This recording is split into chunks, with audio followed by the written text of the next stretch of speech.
Okay, 7 o'clock. We're going to start with the Wednesday wind down with Dan and Friends. I am Dan Conger, he, him, and this is the webinar and YouTube show for people that enjoy being outdoors, people that have found it harder to do with COVID. We're finding more ways to do it safe, but it's harder to get together with friends and to do stuff face to face. So the virtual stuff is a great way to do this BS and talk about stuff with. And tonight we're talking about shit that went wrong. And then more importantly, the things that you learned from that. So Yosina, would you introduce yourself? Hi, I'm Yosina Lisbeck, and I'm a friend of Dan, and I'm very happy to be here tonight again. I am drinking, because you didn't say what you were drinking, but I am drinking a Sierra Nevada Pale Ale. But look at my cute koozie. Isn't that the cutest? Oh my goodness. It's my little REI vest. Does it have a name cute, badge right? on it? That's very cool. That's awesome. Awesome. Yes. I had a big dinner tonight, so I don't have room for a beer right now. So I'm actually drinking H2O. Nice. So what's really interesting is when we started talking about the topics we were going to use for tonight, the stories. And actually, let's back up. My wife was asking me at dinner, like, well, what are you talking about tonight? I said, well, about, disaster stories. She kind of gives me this cross-eyed look. And see, every hiker, every backpacker has at least one, no shit, there I was, thought I was going to die kind of story. Or I thought they were going to die kind of story, right? Because some of these are us and others are, I think both of our stories are somebody else that we came across. So those are fun to tell, and they're fun to tell newbies. But one of the reasons that we're bringing it up tonight is it's really about what you learn from it. And in tonight's episode, we're learning from other people's trials and tribulations. So what's interesting is both of our stories take place at the same place or the same mountain, different times. So Yosina, let's start off with your story. Great. Yeah. So, as backpackers, you're right. We all have our own stories, of course, and we can, and as you've seen in past episodes, people have told those stories. What's really nice is that we're also, you and I and others that are watching are leaders of what's known as the Wilderness Basics course. Right. And the Sierra Club puts that on every year. It's a 10-week course where you learn the basics of backpacking. Unfortunately, we couldn't have it this year because of COVID, but next year it's going to be stronger and better. So one of the outings that we take participants on is a snow camp. And so this was last year. We were still able to get in our snow camp, which we just squeaked by before the lockdowns happened. And our snow camp was up in San Jacinto. And I think yours took place there as well. Yeah, same place. Yeah. So we really prepare our students for snow camp. I mean, we have extensive lists of what they need to bring, gear, and we check them off. We make sure that we're doing this snow camp safely and that our students are prepared for that. Right. And that's part of the lesson here, right?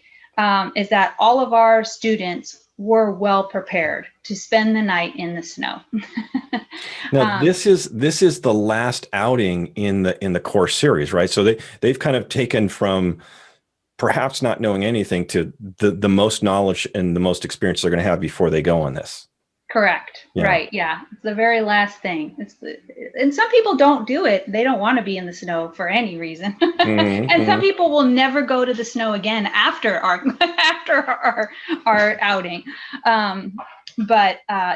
So what ended up happening is we quickly, because I'm going to shorten the story a little bit so that we can get to the lessons learned, is it started off, we took the tram up. We had to stop at the ranger station. Our camp was going to be staying up in Round Valley. This was one of the few years where our Wilderness Basics course only had one group in San Jacinto. A lot of times we'll have many groups going to the same location, but this year it was just our group. So I think there were about 10 of us plus, me and the leader. I was a leader, and Dr. Joe was my assistant. And so we were, two I mean, Dr. Joe's a well-seasoned leader, so he was great to have on this. And we stopped into the ranger station to pick up the permit, and when we walked in, Dr. Joe and I walked in, and there was two Marines standing there having a very detailed, lengthy discussion with the ranger. And we took a look at them as we were getting our paperwork together, and we walked out, and I told my WBC group, and I said, there's two Marines that are going to be walking out of this ranger station in a minute. Just take a look at them, and we'll talk about it in a little bit. And so they did. They walked out, and they went on their way up the mountain. And the basic thing that I wanted my students to be aware of was what they were wearing. They were wearing jeans.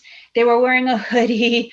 They did have boots on because they were military boots. Mm-hmm. So that was a good thing. And they did have backpacks, but we weren't sure what was in the backpacks. But at least they did have a backpack. Now, were they going out for a day hike or overnight? They were going out for a day hike. They were going to go hit the peak. And they were just going to go out for the day and have a fun time. They'd never, they were going to do what they were going to do. Now, was there already snow at the ranger station? So the ranger station's at maybe 9 and the peak is about 10,000 feet, right? Is that, so you had immediately have snow? Yes. Yeah, definitely. Okay. Yeah. We had snow. So anyway, our group goes up to Round Valley. We're having a great day. We're doing all the things that we're doing for the class. We have our camp set up. We went exploring. We did our map and compass stuff. And we ended up back at camp, I would say about 5:30, 6 o'clock. And we're kind of, winding down, getting ready for dinner. We're getting our water situated and that sort of stuff, and starting to sit around and get our stoves going. And one of the girls spills her water and her stove, and all her water goes down. So luckily the spigot was flowing, and we were in Round Valley. We were pretty close to the spigot. And so her and another girl who I was comfortable with, they sent them down to get some more water at the spigot. I would say 15 minutes later, they come back with the two Marines. Now we're talking, it's probably 6:30 at night. Yeah. And why'd they come back? What's going on? Yeah, so they had come off the mountain. They hadn't made the peak, and they had come off the mountain, and they had seen that rock ranger station. And so they had stopped there, and they were told by the ranger earlier that day, if you get into trouble, there's going to be a Sierra Club group that's staying the night. Find them. So they were at this hut that it's not even a real hut. It's closed off. It's an off-season ranger station that I've never seen manned. I've always seen it. It's basically a storage thing right next to the spring. So it's a building, but that's about it. Right. And so they had found that, and they were there. And so when they saw the two women getting water, they went right up to them, and they said, hey, basically they needed help. They didn't know how to get back to the tram. By this point it was dark. They didn't have lights in their big backpacks. And so the two women brought them back to our camp. And so then Dr. Joe and I basically welcomed them into our camp for the night. Okay. So we're going to pause right there. Yeah. So the question is, the crux of this, did they die? Did those two Marines die? They did not die. Okay. But I'm sure. Okay. I'm sure. So they lived to talk about this. Okay, that's they good. Lived. Okay, they did live. So there's a couple of things. You've got these two Marines that are somewhat wet. They're ill prepared. It's getting dark. The temp's going to get quite cold. And it's cold, and it's going to get even colder. And there's some winds. Kind of depends upon what's going on with the weather. So a couple of things you could have done. Don't tell us what you did yet, but what could you have done that you did not do? Well, I mean, they could have gone down if they felt comfortable. They could have gone down. You could have said, go that way. Yeah, they go down. Here's a map. This is the trail. Go down. Sure.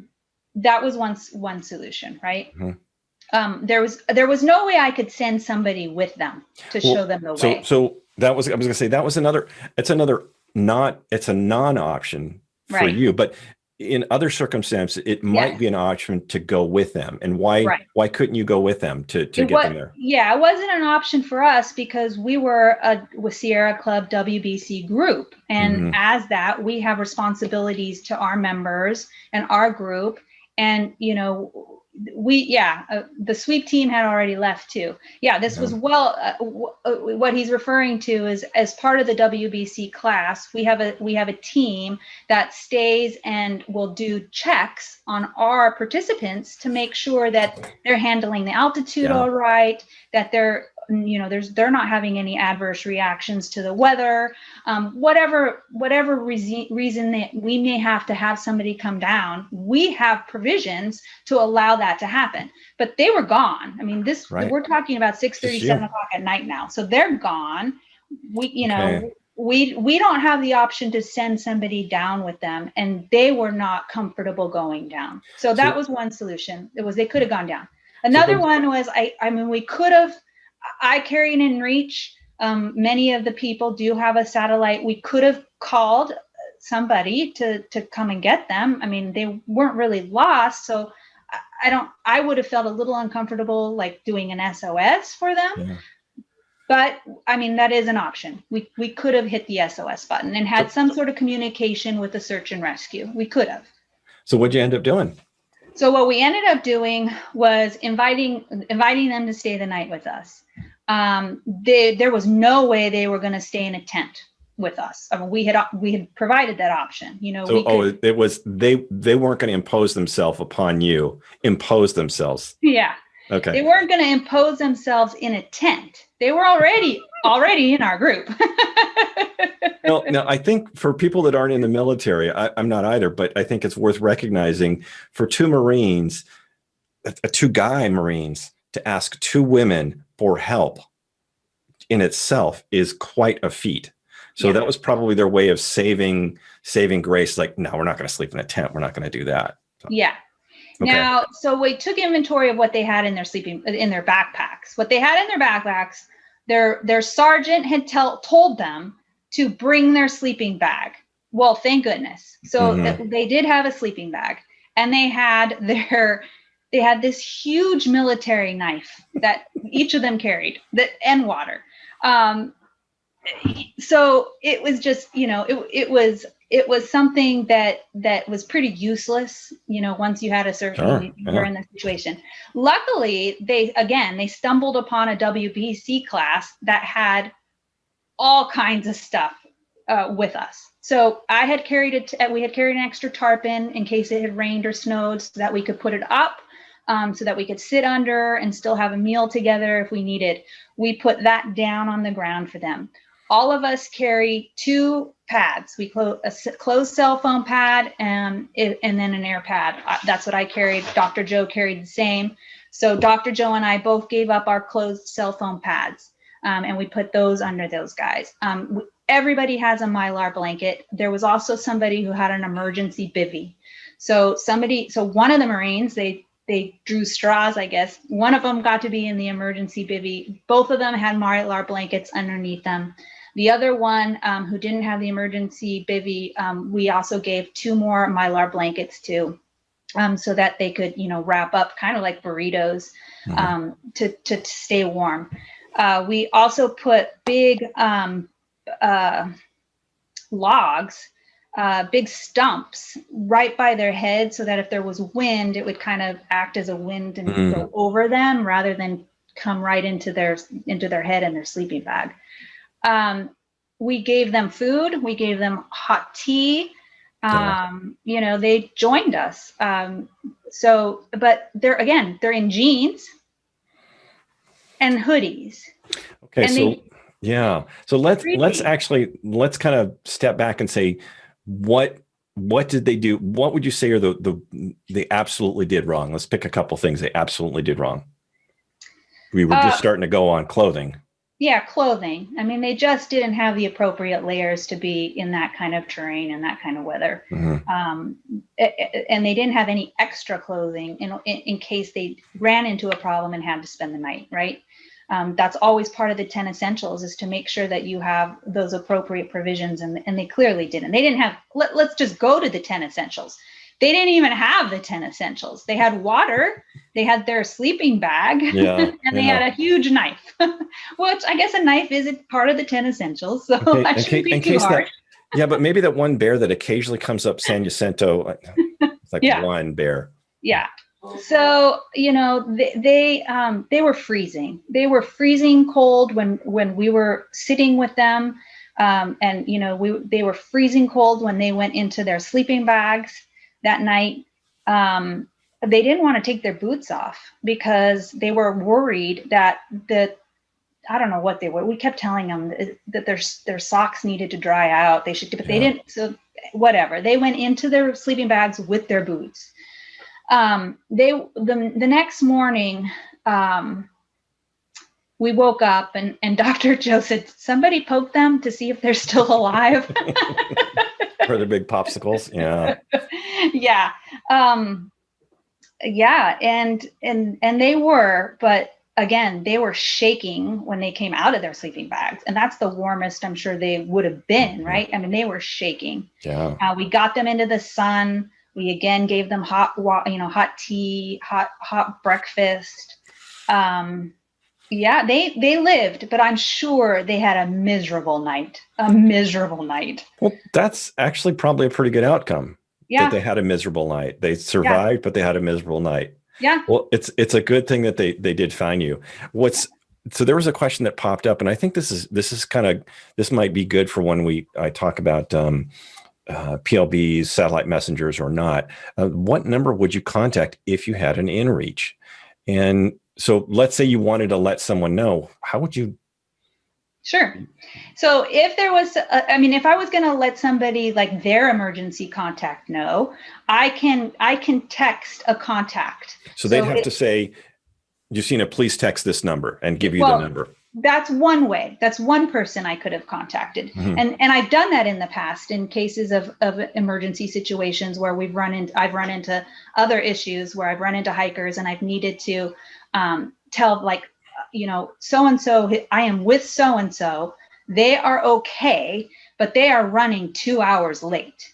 Sure. And I texted that to just the cell phone number that they wanted me to text it to. So it can act through, just like a texting, it just acts through the satellite. So that's one way. I could have contacted anybody who had a phone number. I mean, they could have given me a phone number. I could have contacted anybody by way of a phone number through my inReach. The other alternative would have been to hit the SOS button. The SOS button it alerts the authorities. Right. And when you have an inReach, what's nice about the inReach is the authorities will respond to you and say, hey, we got this message. What's your emergency? And I could have told them, hey, we had 2 hikers come in. They're completely unprepared to spend the night. What should we do? I mean, we can take care of them, so that could have been something we could have done. Awesome. Yeah. Well, so what I think what's really funny is I have a somewhat similar story, same time of year. So my story, and this is really interesting, even more interesting, my story also involves Dr. Joe Godfrey too. And I'm starting to wonder if he's a magnet for these sorts of things, huh? So this was also a Wilderness Basics course snow camp. So it's the end of the season, and it's the last trip that the students are going to be taking. And I happened to be in the tent that was nearest our kitchen area. So we've had our dinner and we've bedded down for the night. And there is an outhouse at San Jacinto, it's generally down the hill, not quite near where the spring is, but that part of Round Valley. And we're always worried that people might get lost if they go to use the outhouse at night. So we had strung some glow sticks between our camp and there. So you could just follow the Smart. daisy Yeah. chain. And Yep. it's a good technique. So it's probably 9:30, 10 o'clock at night, and I've just settled into my tent. So Doug Grover and I are sharing a two-person tent right near the kitchen. And then Dr. Joe, being the iconoclast that he is, he's going to sleep out. He's cowboy camping in the snow. Oh gosh. Right. Oh, yeah, of course. Why not? Yeah. Although it's a tarp adds, a slim margin over that one. So, so he's probably 10 feet away from us sleeping out. So I've gotten off all my damp gear and put them in the bag, and I've got my 10-degree bag. I'm zipped up and I'm all nice and warm and snuggly. And then I hear this. I didn't hear the crunch crunch. I hear Dr. Joe say, "Oh, hey, hikers," which is something he would say. And then the next words were, "Oh, that's not good." And I turned to Doug and like, I don't know what's happening, but damn it, it means I'm getting up. Yep. So you go through the whole process, you get dressed, you put on all your warm layers, and you put on your boots, and you come out, and there are 4 hikers in our camp at 10 o'clock at night. And what's interesting is it wasn't one group, it was actually 2 groups of hikers that had come into our camp. And what had happened is these were day hikers going up to the summit. And when I think they made it up to the summit, and when they were coming back off one of this, they missed a switchback. So they got lost. And this is a really common thing to happen. And I think probably may have happened to these Marines, where they're following footprints, and because you can't follow the trail unless you have a GPS. That's the only way you can do it. And you don't necessarily need to follow a trail, because you can go wherever your feet can take you. So they lost the trail, and they were tromping around probably in Tamarack Valley, adjacent to where we were, for hours. And it's well past dark. So what happened is at some point, this group of 3 people were lost, and there was a single hiker that was lost at the same time. And they ran into each other, and they glommed onto each other. Wow. Well, the one single hiker acted like he knew more, and he says, "Come with me." So he came with them. Well, I don't know who it was, but they found the glow sticks. They came into our camp, and same thing. He says, just tell me where the trail is, and send me on my way." And we're kind of looking at each other and like, we're not going to do that. I think between Doug, myself, and Dr. Joe, we're like, no, we're not going to just let you go out. He said, we want to do exactly that. Like, we're going to, I could sleep out because I've got a warm enough bag. I could put you in here in the tent with Mylar. We could have 3 or 4 people in there, big spoon, little spoon, stay plenty warm. And we gave them something warm to drink, and we're trying to convince them to spend the night with us. Because the other thing is that most search and rescue agencies don't do searches at night because it's not safe. Well, little did we know, there were 2 things that changed the outcome for them. When the single hiker had a view of the valley, he got a text out to his wife, who was staying down in Palm Springs. And the reason he wanted to go back is just, I'm paying for a $200 room in Palm Springs, and I want to go back to it. So he got a text out, and he didn't realize it went through. So his wife then started the procedure and actually contacted rangers, and they started a search process. So in the state park, they actually will do a search at night. So they'll do a quick hasty search. So they'll check the usual locations. They would have checked the spring. They would have checked that backcountry ranger station in Round Valley. So one ranger came up this way, another ranger came up the drainage, and you just hear this light, and they're going, "Bob, Bob." And I looked, I'm like, "Are you Bob?" He goes, "Yeah." I'm like, "He's up here." So they came up, and pretty much once they touched them, they had them, and they weren't going to let them stay with us. They were going to take them out. And what was so great is the one search and rescue guy, and I just realized I told you that they lived. I blew right by that. The one search and rescue guy, not the ranger, he looks at it and goes, "Oh, you've got wet feet." Pulls some socks out. Goes, oh, your pants are wet. He pulls out this other thing. Somebody pulled, and he just pulling out all this gear out of this Mary Poppins backpack. It was great. So for us, when they first came in the camp, we were trying to figure out what we were going to do. So we had the same thing. We couldn't hike down with them because we had the obligation as leaders to the rest of our group. And that's a tough thing as when you're in charge of a group, right? Is you need to make sure that you're responsible to the biggest number of people, unless they're kids or, elderly people. Just telling them how to get out of there, that wasn't, we knew they wouldn't make it. So that was a tough one. We were really working hard on getting to spend the night. So the Rangers did make it, and we said that they could spend the night with us, but the Rangers no, we're going to march them through the snow. We're going to make them suffer. They'll learn on that one. So some of the things I took away from this one was there were two different mentalities among the group. The 3 people compliant, they would have spent the night. They would have done exactly, they knew they were in over their head, and they had no qualms about an expensive hotel room down the hill, and they didn't feel they had an obligation, right? So that was great. The other person, not so, right? They were like, I gotta get to work. I got to do this. I got to do. Yep. And that can be a real bad motivating factor for people. Yep. Same thing. A lot of cotton, people that weren't ready for it. And then I think the other one that my takeaway from this one is that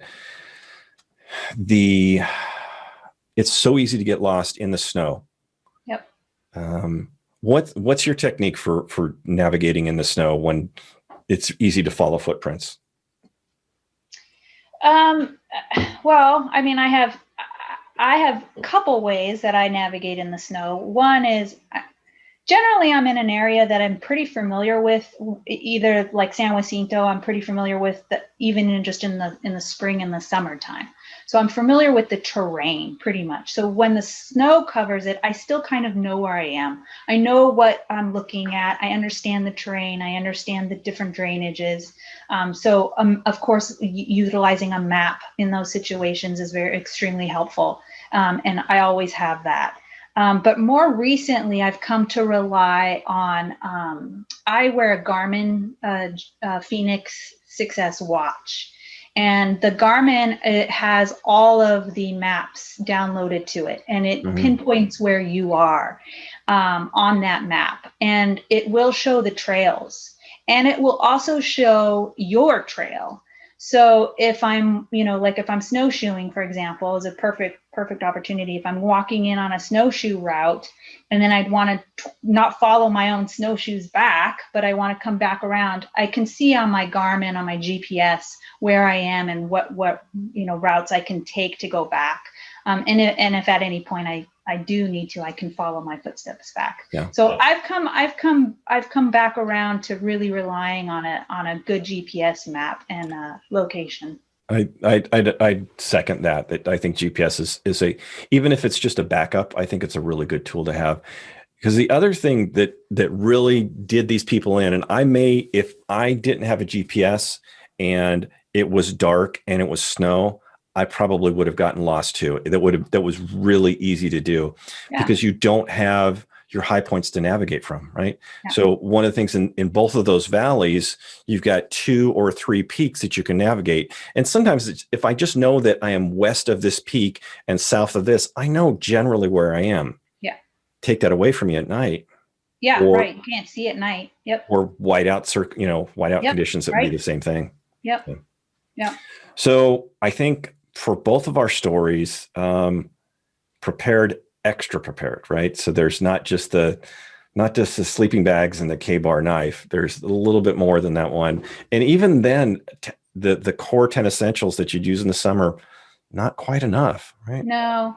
One of the big things was the jeans were terrible, of course, but just not even having gaiters, right? I mean, that snow's coming right. If you don't have gaiters on, that snow's going in your post-holing, that snow's going right into your boot and getting your socks wet.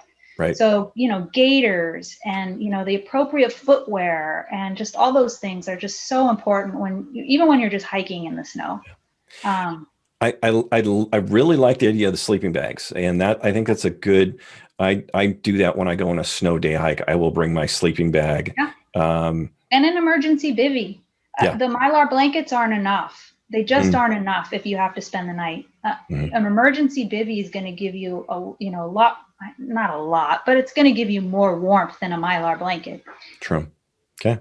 And this could easily flip into not people that are lost, somebody that's injured, and they're not going to be evacuated for 6 hours. And Right. you're going to have to Yep. treat them the same way as if they're spending the night. And it's Yep. now what's nice then is you could use all of your gear for one person rather than all of your gear for two people. So Yeah. fantastic. Well, we've spent another half an hour, John, about stuff, but hopefully we're getting some good stuff out of it. I know I got some good stuff out of it. And I thought it was really fascinating that our stories are, when we're trying to figure out what to do, they're the same mountain and the same person was involved in it. So. Yeah. Well, I appreciate you coming on. Thanks so much, Yosina. Next week, I'll be back and I'm going to be talking about hydration and filtration system that I use. So there's lots of different ways, but I'm just going to share how I treat mine and maybe some of the iterations that I've done along the way. So that's what's in store. So if this is your first time watching it, take a look at YouTube. You'll find the recordings for the other ones. So thanks again. It's good to see you all. Have a great night.